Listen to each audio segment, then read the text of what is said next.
Las Vegas was once considered one of the most easygoing job markets in the United States. Whether the economy is in recession or growing, people still believe Vegas will endure because America will always need tourism, entertainment, and casinos. But that magic is gradually losing its effect. Right now, the Las Vegas labor market has entered a state of alarm.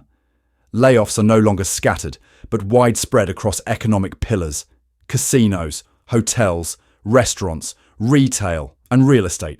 Jobs that were once considered stable dealers, hotel staff, servers, security are becoming the first targets for cuts. More worryingly, this is not a short-term shock. It reflects an economic model that is running out of steam. Visitor numbers are stagnant, spending is declining, operating costs are escalating, while casino corporations are forced to cut staff to maintain profits. And when Vegas sneezes, the local economy catches a cold. In a city that relies on services and tourism, an overcooked job market is not just a labor issue, it's a signal of deeper difficulties ahead. In today's video, we'll peel back the layers of this job crisis. If a city built on service and entertainment no longer generates enough jobs to support its own residents, what will happen to Vegas's future in the coming years? Let's find the answer right now. There's a type of firing in Vegas in 2025 that you'd be hard-pressed to catch with a piece of paper. It didn't arrive in a cold email at 7 a.m. There's no scene of people carrying cardboard boxes through the lobby. It only came about through something that looked very harmless. An empty schedule. You are still an employee, still employed. Your name is still in the system. But this week, 0 hours. Next week, probably still 0 hours. On paper, you're not unemployed. But in terms of life, you lose income immediately. This is why many people say, I'm not unemployed on paper, but I'm unemployed in life. And it creates a very uncomfortable limbo. You're not fired to get benefits, but you're also not working enough to survive. A kind of keeping you around that makes the business look good because they're keeping you on during difficult times, while the employee is left hanging in a grey area of despair. And it's not a subjective feeling. In the Las Vegas MSA, the unemployment rate in August 2025 is 5.6%, which is equivalent to 69,732 people being unemployed, according to the official sub-state report from Nevada DETRA. And in just 1 month, from July to August 2025, the number of unemployed people decreased by 4,234. It sounds like a good sign, but it doesn't fully convey the depth of the issue, because the scariest part lies in the group not counted as unemployed. Those who still have contracts are still on the payroll, but have no working hours. And with Vegas, no working hours means losing money immediately, as a large portion of service workers' income comes not from their base salary, but from the number of shifts and tips.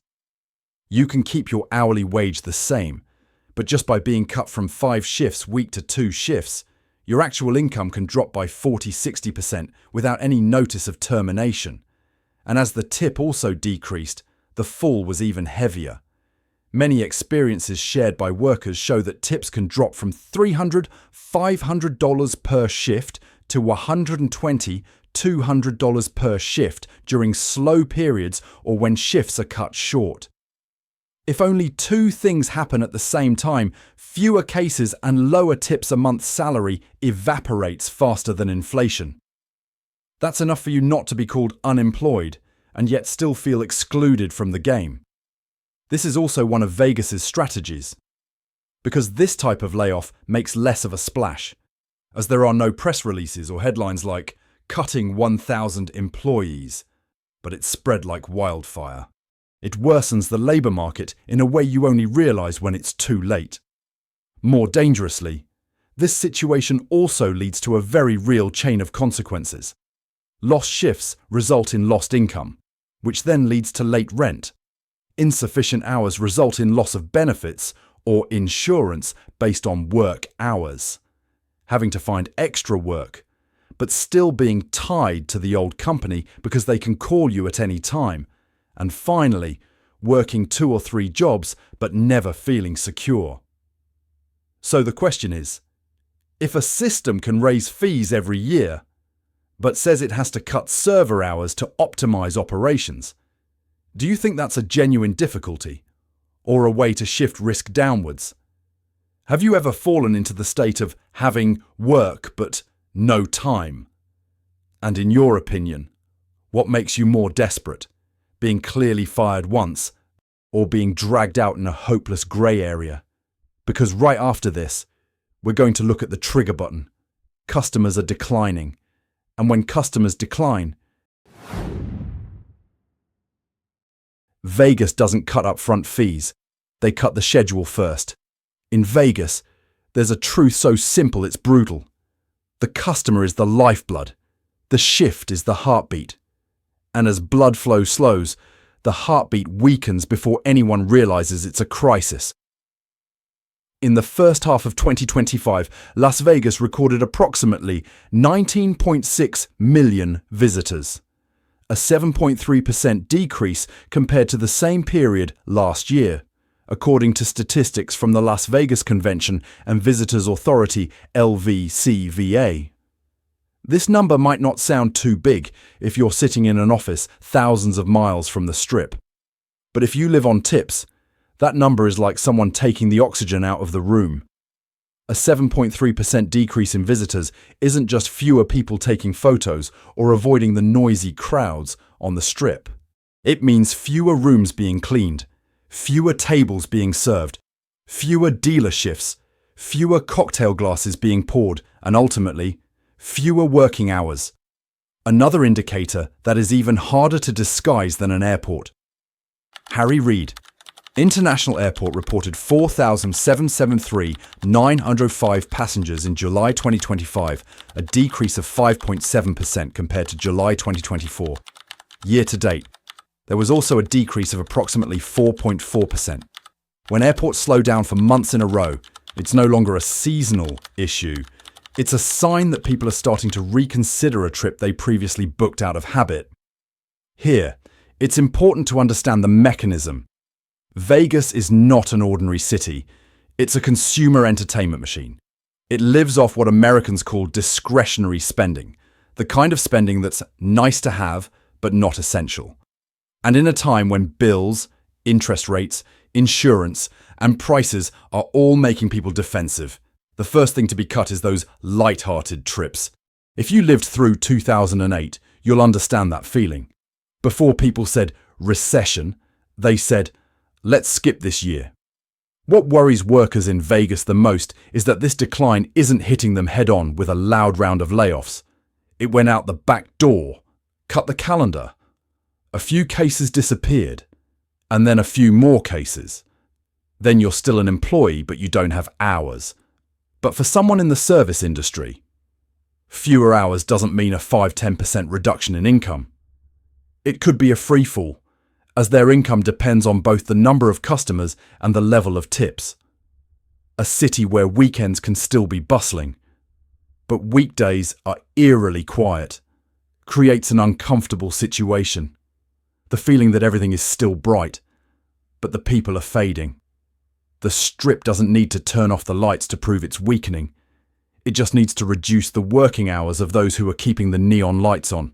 When customer volume decreases, how do you think a business should react first? Lower prices to attract customers or reduce working hours to maintain profits? If they choose the second option, is that smart governance or just shifting the risk down? Because when the number of visitors decreases, the story doesn't stop at fewer people come. It opens a new, much more contentious chapter. How will businesses keep profits? And why are workers always the ones who have to pay up front? And that's what we're going to get into right now. If you want to understand why the job market in Vegas is cooked, you shouldn't start with the workers. You should start by understanding how casino hotel corporations operate. Because for them, Vegas isn't a city. Vegas is a spreadsheet. And in that spreadsheet, there's one column that always gets cut first when revenue stagnates: labor. The operation is very clear. When the number of customers decreases, businesses are not quick to drastically lower prices to bring customers back. They prioritize protecting short-term profits. How do we keep profits looking good? Reduce variable costs. And the biggest variable cost in the service industry is personnel. This is why you see many people who are still employed but aren't being scheduled. Not a public firing, but it's indirectly cutting hours, shifts, and tips. A type of layoff that doesn't require an announcement, but its impact spreads like an oil slick. Clearly, what is designed is not just about cutting hours. It lies in how businesses use technology to optimize everything in a risk down, profit up direction. In the US, there have been major lawsuits and controversies surrounding allegations that hotels, casinos in Las Vegas use pricing algorithms and data sharing to inflate room rates in a way that undermines competition. The US Department of Justice even filed a brief supporting consumers in this case at the end of 2024, and major news outlets have been reporting since 2022 on allegations that multiple large chains coordinated prices through a technology intermediary. Here, the important point isn't about concluding who is right and who is wrong. The key point is, if prices are anchored by an optimal model, businesses have less incentive to lower prices when demand decreases. Instead of expanding access for the middle class, they tend to squeeze maximum revenue out of each remaining customer. And the part they sacrifice to compensate for the risk is the workers' schedules. At that moment, you see a paradox. At the same time, the cost of the experience can remain high, but the people who create that experience have to live in a state of being short on time, income, and stability. This is a systematic corporate move. The company turns labor into a commodity. Turn it on when there are many customers. When customers are few, turn off. But there's no off switch in life. Rent doesn't wait for the peak season. Medical bills don't wait for a big event. And if you live paycheck to paycheck, you'll understand why many people call this a more dangerous form of decline than outright firing. It's prolonged, it's corrosive, and it leaves you unsure of where you stand in the game. Perhaps they didn't cut the city, they just cut the people because people don't have a risk cost item on the quarterly report. So the question for you is, in a service economy, how much optimization does a business have the right to before it turns workers into inventory? And if prices are increasingly determined by models, algorithms, and data, then who is truly controlling the value of a trip? The market or the system? Vegas doesn't lose customers because people get tired of having fun. Vegas is losing customers because people are starting to feel like they're being turned into a walking wallet. And in a service economy, that feeling is more dangerous than a recession, because customers can afford to pay more, but they are very uncomfortable being looked down upon. Look at how Vegas has changed in recent years. The listed room price sometimes doesn't increase dramatically, but the final bill balloons like a balloon. Resort fees, parking fees, early check-in fees, cancellation fees, amenity fees, service fees. There are charges that leave people wondering what they're paying for. When a trip becomes a problem with many unknowns, one no longer feels like they are going on vacation. They feel like they're entering a game where the rules are written after you've placed your bets. The catch here is that Vegas isn't just raising prices. Vegas breaks down prices into small pieces to make them less likely to be directly opposed. And then, when the customer is angry, the business can still say, "We didn't raise the room prices." That saying sounds very reasonable, until you look at the bill and realize the real price is in the fine print. This is when the audience starts to feel like they're being legally pickpocketed, simply because for them, the exchange has become unfair. In the first half of 2025, the number of visitors to Las Vegas decreased by approximately 7.3% compared to the same period last year. Harry Reid Airport also saw a 5.7% decrease in passenger traffic in July 2025 compared to July 2024. These numbers don't automatically say that fees are the only cause, but it shows something important. Demand is thinning. And when demand is thin, the first cuts are trips that make customers feel nickel and dimed at every turn. This is the part directly related to the job market. When customer numbers decrease, corporations don't necessarily reduce fees up front.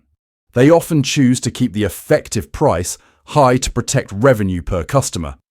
To do that without too much opposition, they push the fees to the edge of the bill. And the part they cut the fastest to balance is labour.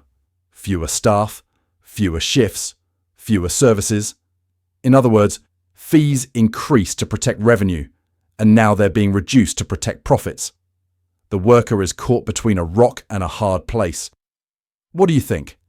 How long can a city that relies on experiences survive if those experiences are replaced by a feeling of being charged? If you're a traveller, how much are you willing to pay in resort fees and parking fees before you say, "Okay, I'll go somewhere else"? And if you're a worker here, what do you want to see the business cut before they cut your hours? The next part will delve into the true cost of fee traps.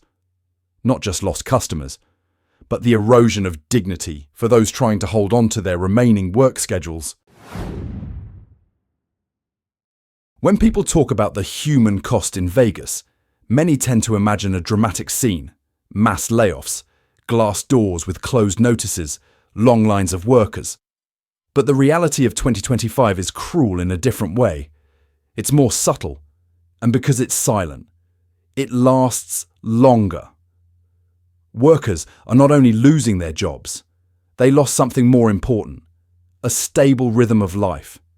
The unemployment rate in the Las Vegas MSA in August 2025 was 5.6%, equivalent to approximately 69,732 unemployed people, according to the official report from the Nevada DTR. This number is large enough to make a service city feel overwhelmed, but it still hasn't covered the most tiring part. Many people are not unemployed by statistical definition, as they are still on the payroll. But their hours have been cut, their shifts frozen, and their income has plummeted to an unlivable level. And with service labour, this isn't about losing a few pennies. Their income is made up of three things: the number of cases, the number of customers, and tips. Just being cut from 5 shifts to 2 can cause income to drop by 40 to 60% without any layoff notice. If the number of guests decreases by just about 7.3% in the first half of 2025, the entire chain of work behind the guests will shrink. Fewer rooms will be cleaned, fewer tables will be served, and fewer guests will order drinks. In Vegas, a 1% drop in visitors isn't just fewer people, it's less money for an entire class. And when incomes are already thin, everything is further strained by the ever-present cost of living. At that time, workers found themselves in a situation that many viewers accurately described: working more, but earning less. They took on extra work and extra shifts elsewhere, but were still stuck in the on-call status of their old company. You're not doing enough to live, but you're also not free enough to escape it. A kind of imprisonment by schedule. That situation also sparked very real labour tensions. In early 2025, a 69-day strike at Virgin Hotels Las Vegas finally reached an agreement, a sign that labour management relations are strained in the city's service industry. When an economy has to rely on strikes to rebalance interests, it's often a sign that the system has been skewed for a long time. But what angered many people the most wasn't just the money, it's dignity. You're not just losing income, you're losing the ability to plan your life. You live according to someone else's schedule. And when that schedule is empty, you don't know whether to call it unemployment or just waiting to live. So, I want to ask you directly, if someone is still employed, but their real income is halved due to reduced hours, how is that different from unemployment? And if having work but no time becomes the norm, are we talking about a labour market or a system of shifting risk downwards? Because this is where Vegas starts to resemble America more than ever. What's happening is not just a decrease in customers, it's a new way of operating. Keep profits at the top and let the instability flow down. And the sequel will expand that picture nationwide. If you want to see Vegas as a city, you'll see casinos, hotels, and bright lights. But if you want to understand Vegas as a system, look at it as a thermometer of America. When Vegas starts to cool down, it's rarely just a local matter. This is an early sign that American households are shrinking, becoming more defensive, and cutting back on spending that they previously considered the rewards of life.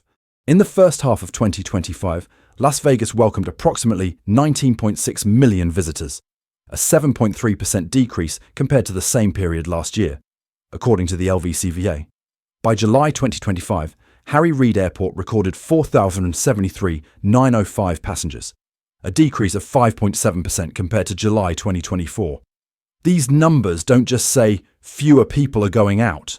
It says discretionary spending is being tightened. And when people start considering a trip to Vegas like they're considering debt, you know consumer sentiment has changed. It's worth noting that this trend isn't happening in isolation. Nationally, the Challenger Gray and Christmas report shows that there were 153,074 job cuts in October 2025 and 1,099,500 since the beginning of 2025. These are not feeling figures. It reflects how businesses across the United States are behaving, cutting costs, freezing hiring, and optimizing expenses in the face of unpredictable demand and increasing pressure on profits. And this is what makes Vegas a miniature map. Vegas lives on the money that people only spend when they feel good. When cracks began to appear in the national job market, layoffs increased, hiring slowed, and people feared losing their jobs. Vegas would be the first to see it. Because anyone can postpone a trip, but no one can delay rent. From a societal perspective, Vegas also exposes a truth America is facing. The labour market is increasingly shifting from stable to flexible. A word that sounds nice, but often means risk is being transferred to individuals. You might still be employed, but have your hours cut. You can still go to work, but not earn enough. And because you're not unemployed in the true sense, the support system doesn't apply to you either. This is why many people feel economic figures don't reflect their lives, because they are living in the grey area of underemployment. The economy might look good on paper, but if it's not good on the dinner table, then it's just a pretty presentation. And Vegas is where that presentation was unmasked the fastest. So, when you see Vegas stumbling, do you think it's a temporary blip or an early sign of a longer cycle? And if nationwide job cuts have exceeded 1 million in just 1 year, are we heading toward a less stable labour market labelled with very soothing words? The scariest thing isn't that this is happening, but it's that people are starting to get used to it. When a society is accustomed to precarious work and calls it normal, then it's no longer a Vegas story. It is the future of America. Vegas was once a promise. You came here to forget the pressures of everyday life, to believe that life still had easy moments. But when the job market becomes a game of empty schedules, when you're still employed but can't make ends meet, and when risk quietly shifts from businesses to workers, Vegas is no longer just an entertainment city. It became a microcosm of America, where everything might still seem bright on the surface, but the underlying foundations were weakening day by day. What's concerning isn't just the unemployment figures or the layoffs. What's more concerning is the normalization of instability. When a society begins to become accustomed to precarious work, uncertain income, and workers having to brace themselves to get through the month. It is no longer an economic shock. That's a structural change. And that change never just stays in Vegas. If Vegas is indeed the barometer of spending and confidence, will America still want an economy where risk is pushed down and stability becomes a privilege? If you find this content helpful, please click like, share the video, subscribe, and turn on the bell so you don't miss the next episode. This video is analytical and commentary based, drawing on publicly available data from press sources and statistical agencies, as well as aggregated observations from the market. The content is not financial, investment, or legal advice, and may change over time as agencies update data or economic conditions fluctuate. The goal of the video is to help viewers understand the mechanisms, context, and trade-offs of the system, not to personally attack or incite extreme emotions.